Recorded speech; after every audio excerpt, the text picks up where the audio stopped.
This right here is my Byte 3-inch toothpick. I just did a video where I tested a 3-inch toothpick quad with Byte, a 3-inch toothpick quad with DJI, and a 3-inch 3-inch toothpick quad with analog video, and I flew them back to back. Just saw how they performed in various different ways. Link to that in the video description if you missed it. But I'm back out here today to do a little more flying with these guys, just sort of have some fun and fly them in a little bit different way than I did before. As well, there were some things that you guys raised in the comments, and we're gonna see if we can address some of them. I'm Joshua Bardwell. You're gonna learn something today.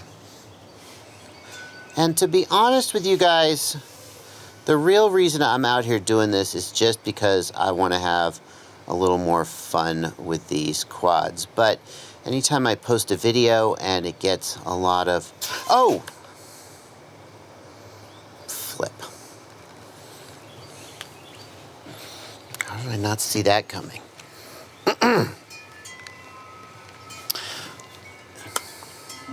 Anytime I make a video and there's a bunch of questions in the comments about the video, it motivates me to go make another video and follow up. One of the things people said was that flying these toothpicks in the barn was just too tight of an environment, and that's just not how they're intended to be flown. Hello Mamba. I flew them in the barn like that because I wanted to stress myself out and feel the latency as much as possible. But yeah, it was too tight. By the same token, if you just go out into the field and try to do just wide open moves, it's going to feel underpowered, although the 3S DJI one is a little better at that. But the place where these guys will really do the best is doing long straight lines like this, or maybe getting into a little tighter environment like back on the patio, where there are some self-enforced obstacles to fly around.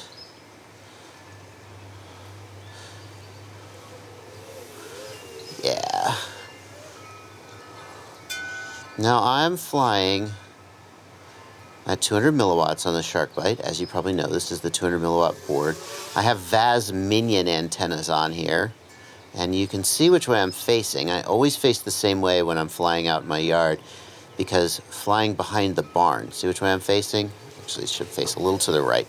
I kind of want to be facing this way toward the barn, because flying behind the barn is one of the hardest areas to get coverage through. So that's where I want my patch antennas pointed. At 200 milliwatts, I can usually get through it no problem. Whereas the rest of the property is fairly easy to get, even if you're just on the Omni.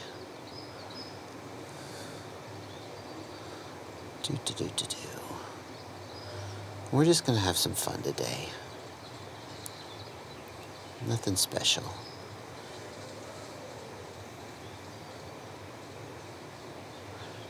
.75. A few people noticed that the OSD was glitching. This is beta firmware, this Byte or canvas mode, Betaflight canvas mode that lets the Betaflight flight controller draw the on-screen display. It is beta, oh, I can't see the battery voltage now. It is beta firmware, and there is even an improved version that stabilizes it even more. For now, I literally can't see my battery voltage, so oops. Well, let's fly the DJI Quad 2. And another question that you guys asked was, why, when I did the outdoor range check, did I put the DJI Quad at 1200 milliwatts instead of 200 milliwatts, since the Byte's at 200? Was I giving it an unfair advantage? And my answer to that is, if I was a car channel and I was going to do a drag race on two cars, and one of them made 800 horsepower and one made 300 horsepower, would you expect me to like somehow go easy on the 800 horsepower car to like make it fair? Would you expect me to like restrict the throttle so it only had 300 horsepower? You see what I'm getting at? If there's a time to hold things equivalent, like if we were trying to find which was the superior inherent technology, DJI or Byte, then we would put them both at the same output power and we would see which one had better range. But when you're trying to just answer the question, which one will perform better for a person who buys it, obviously you're going to use the max output power available. That's what the person using it would do. So that's why I turned it up.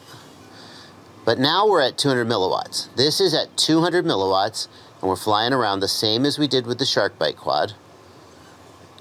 And you can get a sense of how they stack up. This is 50 megabit per second, not 25.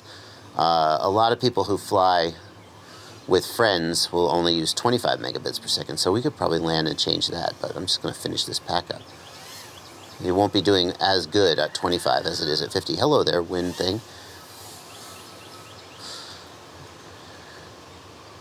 And you can get a sense of how this compares. By the way, I should let you know. Ooh, oh, it's going to rain. That's it. It's going to open up right now. It's about to open up. I feel it. The wind's coming in. Oh, yeah. It's about to fucking go. Ooh. By the way, I have reached out to Wesley Vardy, who does... Oh, that's it. That's the rain. I hear it. Get under cover. I have reached out to Wesley Vardy, the guy who's doing range testing of Express LRS, R9, etc.